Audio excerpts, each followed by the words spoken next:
Bine te-am găsit la un alt podcast despre iubire, cu Miha și Anca Ștefania. Tot ceea ce noi experimentăm în această viață vine din nevoia de a trăi din, în și pentru iubire. Așa că ne-am gândit să ne înregistrăm în timp ce noi două povestim, printre altele și despre iubire. Conversații candide, întrepătrunse, fluide, articulate între două tipe puternic pasionate de desăvârșire prin iubire. Nu e adevărat. Adevărul este că uneori vorbim niște lucruri care sunt poate pe un nivel diferit de înțelegere și că, adică eu îmi dau seama de chestia asta, că unele lucruri pe care le discutăm noi nu sunt, poate nu sunt accesibile așa pentru toată lumea. Da, încă. Cine știe? Sau îmi doresc eu să cred asta. Da, cine știe? Cred, totul se întâmplă cu siguranță cu un motiv și pentru binele suprem al tuturor, așa. Ok. Deci, povestim despre dorință. Interesant că s-a făcut așa un fel de gol în sufletul meu când am început să înregistrăm, pentru că oarecum subiectul ăsta al dorinței e așa o chestie destul de puternică și destul de intimă și destul de vulnerabilă, deci nu mai îmi place să folosesc cuvântul vulnerabilitate, de când toată lumea aruncă cu vulnerabilitatea și cu autenticitatea în stânga și în dreapta. Dar, într-adevăr, da, e destul de profund așa acest subiect. Da, așa e. Chiar și eu zilele trecute mă întrebam de unde vin anumite dorințe de ale mele. De unde provin? Chiar am nevoie de, cel puțin pe plan material, chiar am nevoie de anumite lucruri sau e o dorință, nu știu, vreau să onorez o anumită emoție sau cumva să înlocuiesc niște chestii care îmi lipsesc în viața mea cu anumite lucruri materiale, cel puțin pentru lucrurile materiale. Cred că aici avem cele mai multe dorințe, așa. Cred că aici ne dorim. Ne dorim de toate și chiar a început săptămâna trecută, deoarece iubitul meu a început să-și caute o altă mașină. De ce? Pentru că în curând o să fie obligația asta de a schimba mașina pe partea asta de motorină sau cum era, cu mașini electrice. Sper să pronunț cuvintele în limba română bine. Și cumva te obligă, deja devine o obligație, dar e interesant că obligația respectivă e pusă în așa fel încât, păi te ajută statul, te ajută nu știu ce, și cumva se transformă într-o dorință. Și de unde te gândeai că poate o să îți cumperi o mașină normală, electrică, pentru că, ești obligat, îți dai seama că, de fapt, stai un pic, că sunt și astea care costă mult mai mult și sunt mult mai faine și nu știu ce. Și chiar astăzi îl întrebam pe iubitul meu, zic, de ce ai vrea să-ți cumperi o mașină mai scumpă decât cea la care te-ai uitat deja? Ce emoție vrei să înlocuiești sau vrei să acoperi? Și zic, pentru cât timp o să acoperi emoția respectivă? Jumătate de an cu mașina asta și după aia ce o să faci? O să trebuiască să-ți cumperi altceva care o să aibă un preț mult mai ridicat sau cel puțin, nu știu, o să-ți iei o casă. Ok, dar unde e limita? Unde o să te oprești? Și a fost interesant că s-a oprit și el și a zis că, nu m-am gândit că poate vreau chiar să acoper o anumită emoție, pentru că inițial se uitase la o altă mașină, știi? Și după care obligația asta, a statului, ușor se bagă așa pe sub piele și zice, asta un pic, că uite, am văzut că are și, nu știu, chestia asta și chestia altă, nu prea mă pricep pe la mașină, așa că o să folosesc cuvinte generice. Da. După care și eu mă gândeam mi-am analizat așa un pic viața în ultimii ani și mi-am dat seama că din anumite experiențe pe care le-am avut, nu mi-a mai dat voie să-mi doresc lucruri. Ceea ce a adus puțin ce să zic, un fel de tristețe în viața mea, în același timp, deoarece nu mai aveam visuri, da? Era așa, trăim de pe zi pe alta, ce se întâmplă, e ok, dar nu mi-a mai dat voie să visez. Și cred că, uite, acum mă gândeam, oare e o diferență între visuri și dorințe? Da, e interesant ce ai spus despre nevoi substitut care sunt acoperite prin dorința de material, adică nevoi substituite prin dorința de material și te întrebai care este limita. Pentru mulți oameni limita este moartea, adică acolo se opresc. Da. Pentru că probabil că mulți dintre noi nu ne dăm seama de ceea ce facem. Credem că ne dorim o mașină sau credem că ne dorim o casă, neînțelegând că de fapt este un vid existențial pe care îl acoperim prin satisfacerea unor nevoi tangibile, pentru că dintr-o perspectivă spirituală eu sunt ferm convinsă că nu ai nevoie neapărat de o deschidere intelectuală sau de o deschidere spirituală ca să-ți dai seama că ești un omuleț, un individ care are o experiență temporară pe o planetă și că nu prea știi multe lucruri despre motivele pentru care ai venit aici, ce se întâmplă și așa mai departe. Și cred că toată lipsa asta de cunoaștere, de unde venim, pentru ce și așa mai departe, adică mulți dintre noi avem teorii despre lucrurile astea, dar nimeni nu are o realitate tangibilă sau o explicație tangibilă, ceea ce e ok, că e frumos, face viața interesantă. Încercăm să aducem mai mult control oarecum asupra necunoscutului prin material. Adică dorința de exemplu, dorința de a cunoaște profunzimea sufletului meu,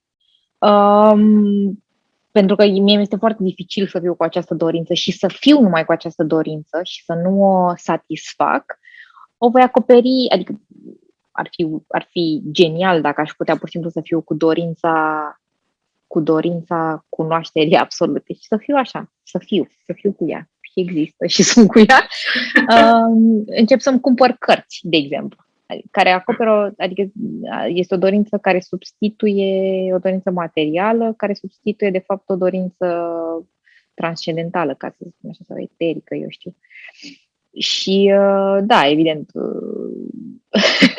dacă trebuie să mai la reclamele care se promovează, cred că există niște dorințe inerente ale sufletului uman și cred că reclamele care au avut foarte mult succes și care au vândut foarte bine sunt dorințele care au vorbit la nivelul acestei dorințe profunde, inerente. Nevoia de a fi văzut, nevoia de a fi iubit și acceptat pentru cine ești, nevoia de importanță, nevoia de aventură, nevoia de a cunoaște, nevoia de a nu cunoaște și de a fi cu imprevizibilul. Și chestii care sunt, cred, valabile pentru toți oamenii, indiferent de unde suntem și ce experiență de viață avem. Și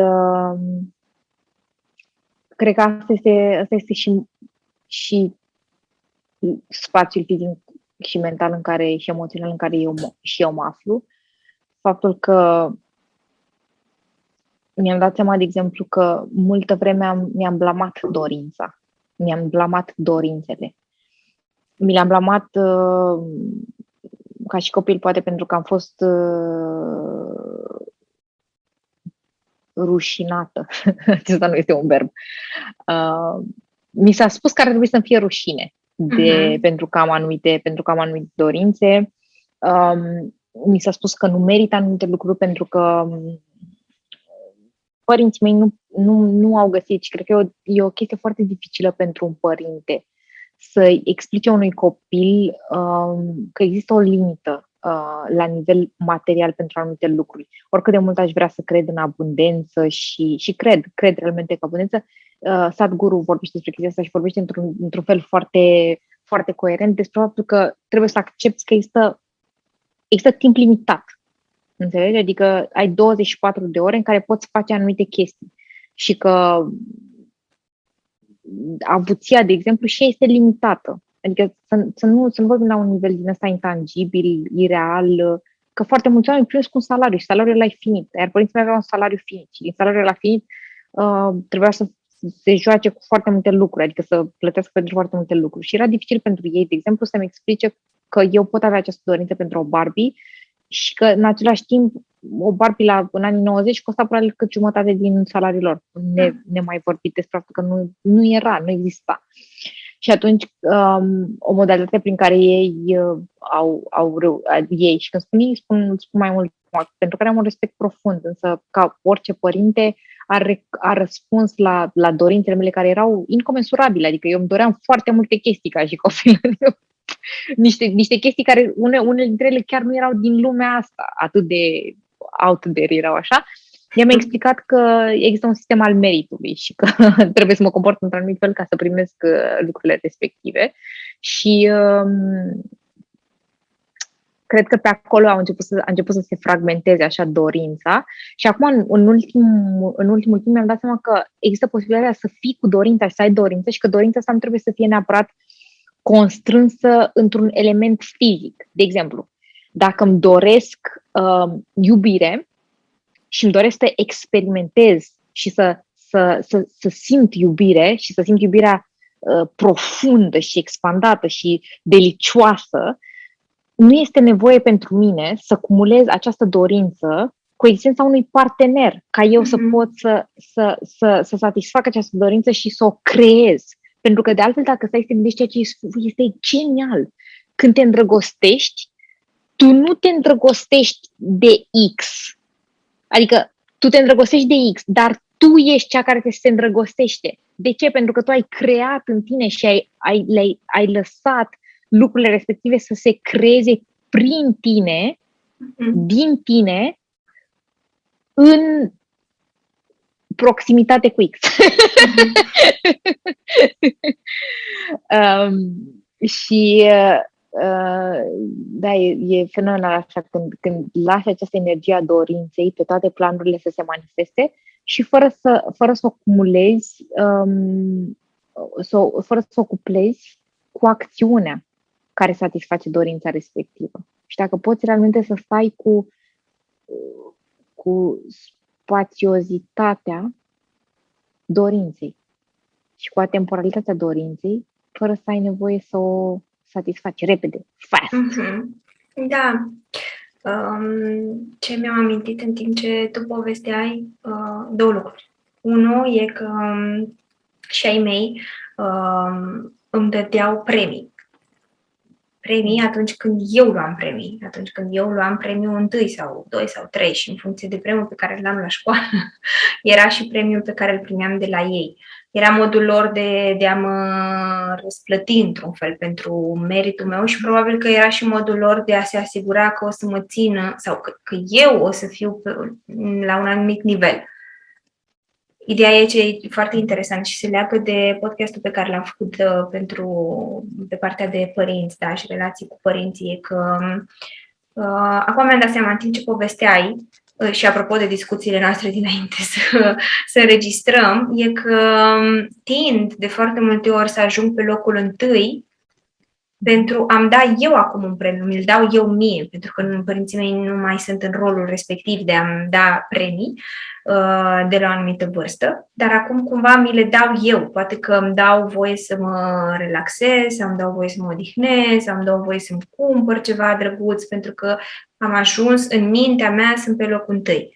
Și a doua chestie pe care voiam să o zic e că am avut așa un flash din asta, că dorința e foarte faină și cred că de cele mai multe ori dorințele, aș vrea să cred că de multe ori dorința în sine vine din energia asta a spiritului, da? Din dorința spiritului de a cunoaște, de a descoperi, de a explora.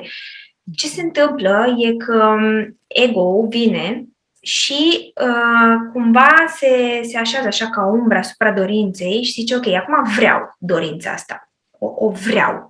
Vreau să se întâmple ceva ca eu să am lucrul respectiv sau vreau să fie cât mai repede și aici mi-am adus aminte de acest vreau pe care în ultima vreme l-am tot citit într-o carte super mișto. Acest vreau control, aprobare, securitate, separare sau să fiu un întreg. și sunt foarte puternice.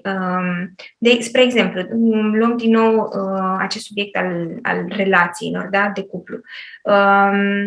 Noi ne îndrăgostim și, într-un fel sau altul, proiectăm acea relație ideală pe care o avem în mintea noastră, într-un fel o proiectăm pe partener și o proiectăm pe relație, da? Pentru că într-o relație suntem în trei. Sunt eu, partenerul și relația în sine, da? Ca și entități separate, să zic așa, în același timp foarte bine interconectate. Și practic, noi începem să vrem, da? Avem anumite dorințe pe care ne dorim la nivel poate de spirit să se întâmple în relația respectivă, să experimentăm iubirea la nu știu ce nivel și așa mai departe, da? Dar intervine ego care zice, ok, și cum fac asta? Dacă controlez, ok, atunci hai să controlez, da? În același timp, există și reversul medaliei în care vrem și să fim controlați în relația respectivă. După care vrem aprobare, dar vrem și dezaprobare. Și așa mai departe. Și atunci cred că dorințele în sine sunt super mișto. E spiritul nostru, e sufletelul ăsta nostru care zice, hai să explorăm. Hai să explorăm iubirea într-o relație. Hai să explorăm, ce știu eu, o anumită carieră sau un anumit rol în care poți fi. Și apare ego care nu are răbdare și își găsește diverse căi prin care această dorință să se realizeze. Și atunci, da, în momentul respectiv pot apărea diverse, ce să zic, stopuri, da, din astea semafoare. Și câteodată se mai face roșu, pentru că dorința de control sau acest vreau control sau vreau aprobare sau dezaprobare sau vreau să fiu un întreg sau să fiu separat, face conflicte. Și e posibil, cel puțin în cazul meu acum realizez, că de multe ori am avut dorința, n-am avut clar stabilit nici măcar cum să zic, nu neapărat un obiectiv, ci un parcurs ca să ajung la îndeplinirea dorinței respective și a intervenit ego-ul meu care ce-a făcut? A sabotat.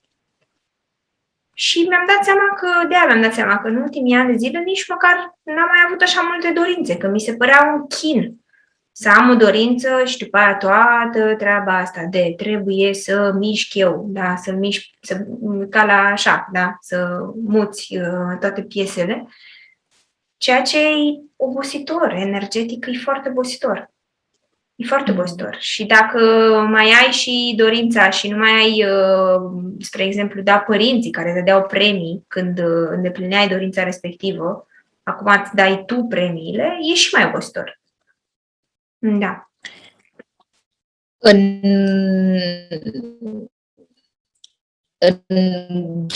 Nu numai în game. Teoria motivației se vorbește despre motivație intrinsecă și motivație externă. Intrinsic reward. Și asta este sistemul prin care noi am fost crescuți, majoritatea, sunt sigură că sunt și alte cazuri, în care dacă X, atunci Y. Și totul este o condiționare și un sistem din ăsta de trăinuire, de antrenare a creierului pe ăsta lui Pavlov, da? Câinele lui Pavlov. El apăsa pe butonul și primea mâncare. Și îmi dau seama că de multe ori, la fel Sadhguru spune, îți doresc de ziua ta ca niciuna din dorințele pe care ți le dorești să ți se îndeplinească. Și îți închipui să-i dorești cuiva ceva de genul ăsta. numai de prieteni să n-ai parte. Și el spune o chestie foarte interesantă și spune, tu creezi cu mintea ta dorințele, dar universul are capacitatea de a crea niște lucruri pe care tu nici cu gândul nu le gândești. Și atunci de ce să ai tu dorințele pe care tu le vezi și le imaginezi, când tu poți avea niște lucruri care sunt fenomenale și nici măcar nu au concept încă în mintea ta. Pentru că ce se întâmplă, lucruri despre care vorbeai și tu, când ai o dorință, deci cu dorința în sufletul uman vine și dezamăgirea posibilității de a nu avea dorința, dezamăgirea posibilității de a avea dorința și de a-ți da seama că nu ți-ai dorit niciodată sau că nu face chiar click, dezamăgirea de a nu-ți fi satisfăcută în modul în care tu ai proiectat ca această dorință să se întâmple. Și de asta în manifestări, în toate procesele de manifestare, nu este regula de bază, îți dorești ceva, după care tu te detașezi și lași că lucrurile se întâmple. Când să fim serioși, că mulți dintre noi sunt like, whatever, înțelegi ce spun? Deci eu vreau Ferrari roșu mâine, tu nu spui mie să mă detașez. Da.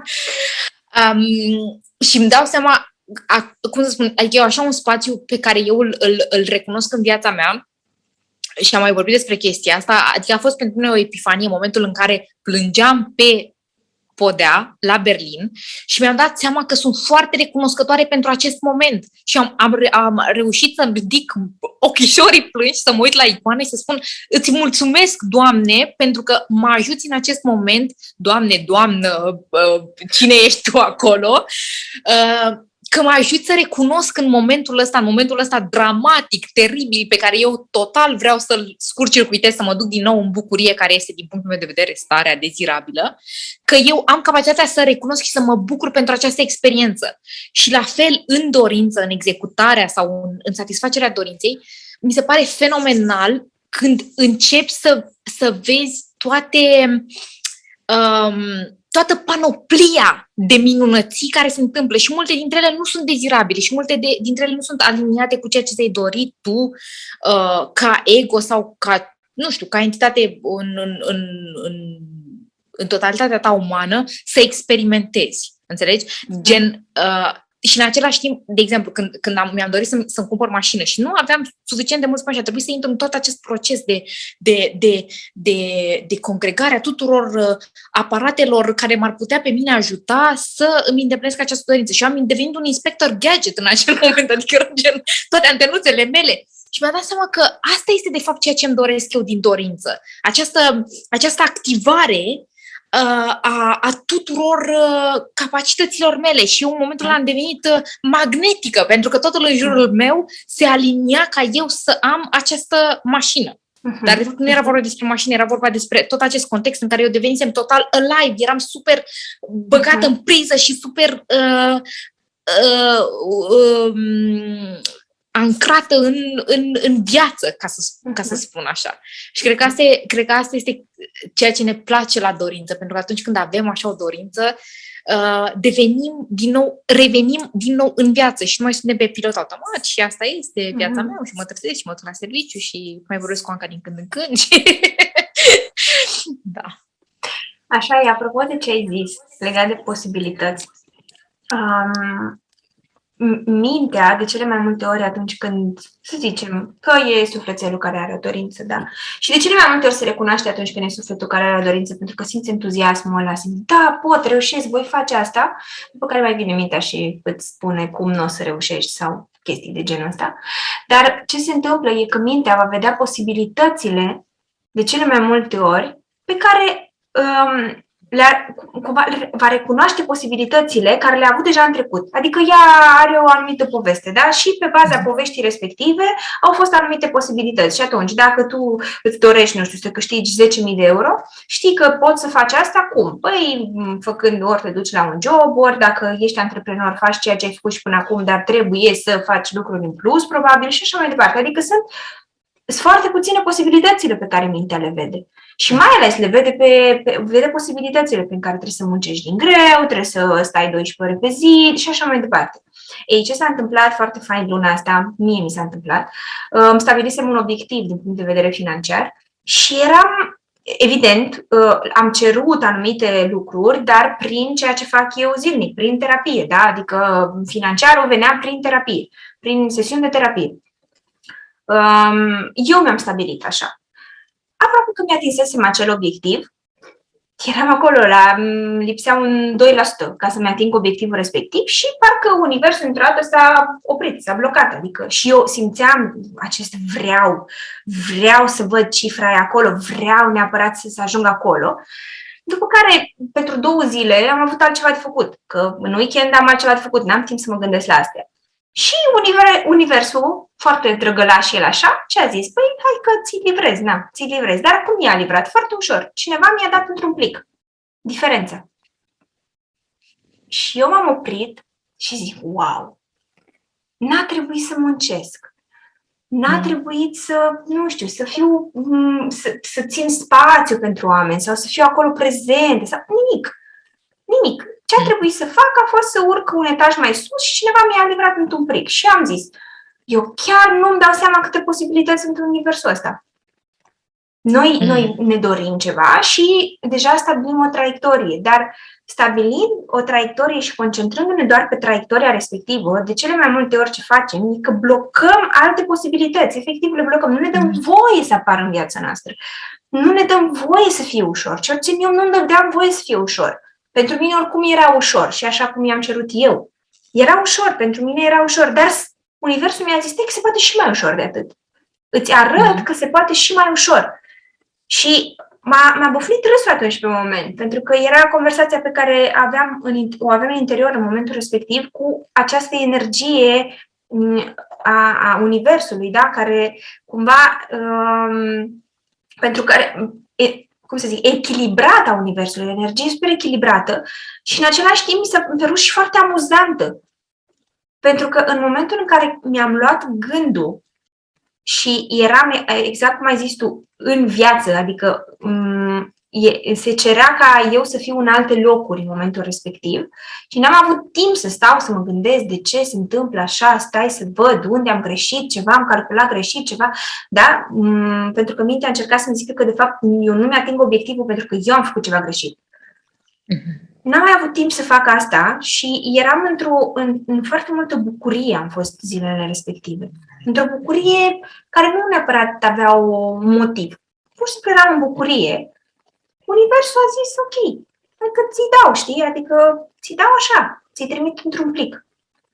Și a fost extraordinar, extraordinar. Și mi-am dat seama că, da, citesc și foarte multe cărți de partea asta de antreprenoriat, în care ți se spune să faci o strategie, să te ții de ea și așa mai departe. Ceea ce cred că e ok pentru persoanele care rezonează cu așa ceva. Eu cel puțin nu prea rezonez să stau acolo lipită de un plan de acțiune, că-i bine, că-i rău, nu știu, cel puțin îmi dau seama că pentru mine nu prea rezonează, dar pentru cei care rezonează, măcar să lase o portiță deschisă și altor posibilități. Sau nu zic neapărat în îndeplinirea obiectivelor, dar dacă trebuie să rezolvi ceva, ai o situație, ai orice, da? Și trebuie să atingi un anumit punct, să zic așa, fii deschis la mai multe posibilități în universul ăsta. Cu siguranță s-ar putea să fii uimit câteodată cum se rezolvă anumite lucruri. S-ar putea efectiv să simți magia asta de care se tot vorbește, da? Că de fapt universul ăsta e magic și atunci când ești în rezonanță, când emoțiile tale, da, și vibrația ta e în rezonanță cu ceea ce îți dorești, ea vine. Sper ca fiecare să-și dea voie să experimenteze. Și pentru puținele momente în care universul mi-a livrat ceva așa, adică asta a fost recent, dar mai am momente de genul ăsta. Evident, foarte des mi se întâmplă ca după ce am un moment din ăsta de magie să-l uit, da? Și mintea din nou să vină și să-mi zică stai să vezi, nu, că a fost doar o coincidență, că așa le numim, da? Astea sunt coincidențe. Și să reintru în filmul ego-ului, da? Care și-a minții.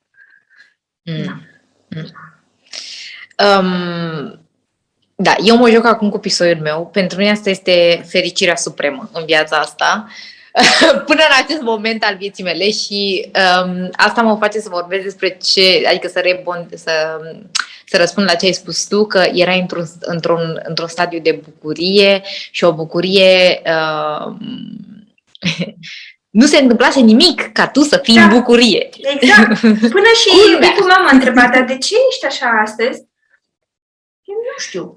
Așa sunt astăzi, așa asta simt. Simt și o exprim. Da. Ceea ce este foarte interesant că vezi tu, asta este stadiul normal. Dar noi am uitat că ăsta este stadiul normal. Deci noi din asta suntem făcuți, din bucurie. Și în loc să ne gândim, bă, dar ce-am făcut ca să nu fiu în bucurie, bă, dar ce-am făcut ca să fiu în bucurie. Exact. Și pentru noi ca femei, sau, cum să spun, energie masculină și energie feminină, poate, nu vorbesc strict despre masculin ca gen, vorbesc despre masculin și feminin ca energie. Și fiecare energie are anumite atribuții ale ei. De exemplu, prin energia feminină se creează prin plăcere. Deci dacă tu ești o femeie care își dorește să facă mulți bani și tu ai business plan și te duci, ești super directivă, tu ești în energie masculină și tu creezi prin energie masculină. S-ar putea să funcționeze. Dar funcționează foarte frumos pentru femei această energie a plăcerii, această energie a relaxării, această energie a deschiderii, pentru că energia masculină este penetrativă în natura ei, iar energia feminină primește. Da? Deci din nou, energia masculină oferă și energia feminină receptează. Este receptacul, nu știu cum se numește acest cuvânt, da? Primește. Și atunci tu ai făcut ceea ce era inițial gândit în planul divin, tu ai primit. Înțelegi? Exact. Și universul livrează tot timpul, pentru că el este acest univers. E foarte destructiv așa limbajul și uneori îmi doresc să existe un download. Am văzut, ca o paranteză, tot văd pe Instagram femeile astea care fac canalizează limbajul luminii și fac niște gesturi cu mâinile și așa. Și evident că eu mă amuz, ce să spun, nu sunt la nivelul ăla să primesc limbajul luminii. Așa. Încă, exact. Și tu ai primit în streamul natural. Deci ai primit din sursă în naturalul energiei tale feminine. Și revenind la faptul că mă joc cu pisicul meu și așa mi-e de drag că mă trezește de pe la vreo 3-4 dimineața, el mă trezește și vine și ne pupăm și ne iubim și el doarme în brațele mele și îmi încep ziua, eu care nu sunt, diminețile nu ne înțelegem bine, dar îmi încep ziua cu bucurie, datorită acestui animăluț care mă trezește, să mă trezești la ora 3-4 dimineața, nu este moarte de om. Și mă ajută foarte mult chestia asta și mă ajută foarte mult pentru că, într-adevăr, ziua începe de fapt când te duci la culcare seara, nu când te trezești, și mă duc la culcare seara cu această bucurie, tot pentru că acest animăluț este în preajma mea și mă ajută să mă decantez în plăcere, să mă decantez în bucurie și mă trezesc apoi cu el. Și de multe ori glumeam cu un prieten și spuneam, dar n-ar fi interesant să mă trezesc în fiecare zi și să fiu, wow, dar ce zi minunată, dar ce minuni se vor mai întâmpla astăzi, înțelegi? În loc să mă trezesc, să mă îmbrac, mă spăl pe dinți, mă aranjez și mă sui în mașină și este aceeași structură mentală care se proiectează pentru zi. Și structura mentală pe care o proiectez pentru ziua respectivă va face ca toate zilele să fie mai mult sau mai puțin la fel. Pentru că neconectându-mă cu dorința, de exemplu, dorința mea, una din dorințele mele fundamentale este să trăiesc în spontaneitate, în necunoașterea a ceea ce se va întâmpla și să fiu total relaxată. Cum se numește chestia asta? Spontaneitate, dar în necunoscutul ăsta potent și hrănitor și însărcinat, nu știu cum să spun, însărcinat așa cu magie. Dar iubirea mea, vină încoace să ne iubim, iubirea mea dragă. Da. Și asta e cel mai interesant, e că cred că majoritatea dintre noi suntem un fel de killer din asta de dorințe. Pentru că avem dorințe și ori intervine partea de frică, ori intervine ego, care oricum el e cel care aduce frica, și nu ne mai dăm voie. Și după care începem să ne spunem o poveste pentru care nu ne mai dăm voie și repetăm atât de des povestea asta încât devine realitate. Și ne-am îndepărtat, cred că asta e o parte care mă întristează foarte mult. A început așa de când am făcut tranziția asta, locuiam la sat și nu-mi dădusem seama până atunci cât eram de fericită, că era natură, curte, copaci, era o extraordinară, conexiune așa cu pământul. După care mă mutasem la oraș și ușor parcă am simțit că încep să mă ofilesc. să mă ofilesc, deoarece m-am îndepărtat tot mai mult de ceea ce e esențial și real. Și asta facem. Noi nu ne mai dăm voie uneori să avem dorințe, să avem visuri, pentru că nu ne mai conectăm cu capacitatea noastră de a crea, cu ceea ce e esențial și real în același timp. Și o omorâm prin povești care sunt niște iluzii. Poveștile, prin natura lor, sunt niște iluzii. Da. Și e bine să-ți dai seama și să recunoști atunci când intervine partea asta de ego și umbrește așa dorința. Și e bine să o lași cumva, să o lași să fie și după care să o lași să plece. Adică să-ți dai seama că nu mai ai nevoie de ea. Că nu ai nevoie de partea aia de ego. Și da, e și pentru mine în momentul de față e o provocare într-adevăr să fiu doar în partea asta, să zic așa, nu neapărat doar în partea energetică, ci să mă conectez cu capacitatea mea de a crea, cu dreptul meu din naștere de a crea și de a manifesta și de a aduce lucruri în viața mea, fără efort. Fără să trebuiască să mut munții, să mișc așa materialul. Și pur și simplu să-mi dau voie să primesc. Să-mi dau voie să primesc și cred că aici, apropo de chestia asta, în ultimii ani de zile, femeile, intrând în rolul ăsta, da, și de antreprenoriat și, în fine, și prezentul în care trăim acum și probabil fiecare femeie care ne ascultă înțelege, ne-am îndepărtat de partea asta care ziceai tu, de energia asta feminină în care primește. Și vrem doar să fim noi cele care, într-un fel sau altul, aducem sau provide, că nu vine acum cuvântul în română. Și asta e trist, pentru că ne îndepărtăm tot mai mult de natura noastră, de esența noastră, de cine suntem noi ca și femei. Și capacitatea noastră de a manifesta și de a da viață. Și dacă putem să dăm viață unei alte ființe umane, cu siguranță avem capacitatea asta foarte bine impregnată de a da viață și dorințelor noastre foarte ușor și de a le materializa. Apropo de chestia asta, nu știu dacă m-ai spus, dată, e o poveste pe care am auzit-o despre un trib, probabil că sunt multe triburi care fac chestia asta. Atunci când o femeie își dorește să rămână însărcinată, ea se duce și se conectează cu sufletul copilului. Și începe să cânte, creează de fapt acest cântec al copilului și îi cântă sufletului copilului, atrăgându-l în pântecele ei prin acest cântec.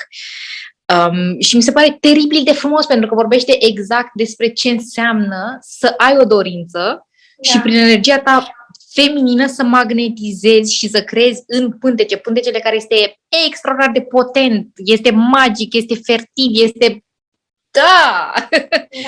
delicios. Și în momentul în care copilul se naște, îi se cântă acest cântec. S-ar putea să fac o confuzie aici, să sudez două povești.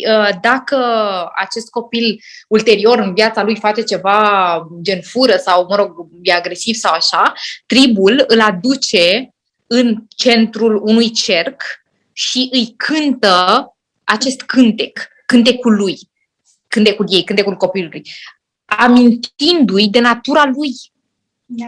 Intimă. Deci nu-l pune la închisoare, nu pedepsește, nu-l șeimuiește, nu-i spune că ar trebui să-i fie rușine pentru ce a făcut. Îi reamintește doar de natura lui. Și cred că, mă rog, întotdeauna există dihotomia asta între că suntem buni, suntem răi, care este sămânța adevărată. Eu nu cred în asta. Eu cred că venim tabula rasa și din tabula rasa se creează. Prin multe condiții, prin multe programe pe care le primim. Și când tu vorbești despre faptul că nu-ți permiți să primești anumite lucruri, nu-ți permiți pentru că tu ai primit ca toți oamenii niște programe, gen de merit și de... Că în adevăr, universul este abundență și universul livrează întotdeauna. Poate nu în momentul în care tu îți dorești, poate e nevoie să aștepți puțin, pentru că ți se va livra într-un alt fel, într-un fel care este Exact. potrivit pentru binele tău suprem, pentru binele suprem al omenirii, că uneori tu vrei pe Georgica, dar Georgica nu e chiar cel mai răsărit. nu e chiar cel mai potrivit, așa, chiar cel mai aliniat cu tu, o femeie expandată care își dorește să cucerească lumea. Georgica s-ar putea să nu livrezi la nivelul ăla. Eu înțeleg, tu iubești pe Georgica, îl vrei acolo mult pe Georgica, dar universul spune, mai stăm puțin, că vine Martinel. Stai puțin, doar 5 săptămâni și vine Martinel. Da, așa e. Iubire. Bine. Încă mai avem ceva de povestit? Nu. E complet. și pisoiului îi place să primească. Da. Pisoiul meu este un muciușlică. Îi place foarte mult să primească iubire. Numai la 3 dimineața, în schimb. La 3-4 dimineața atunci este momentul propice. Și vezi tu, eu nu mă mai lupt cu asta, că m-am luptat. Eram like, oh my God! Dar de ce? Pentru ce îmi faci lucrul ăsta? Îl primesc când vine el și vrea să fie îmbrățișat și să fie pupățit și îl primesc la 3 dimineața, sigur că da. Da. Iubire Bine. Necondiționată. Nici măcar de timp. Necondiționată. Da. Bine. Pe curând. Pe curând.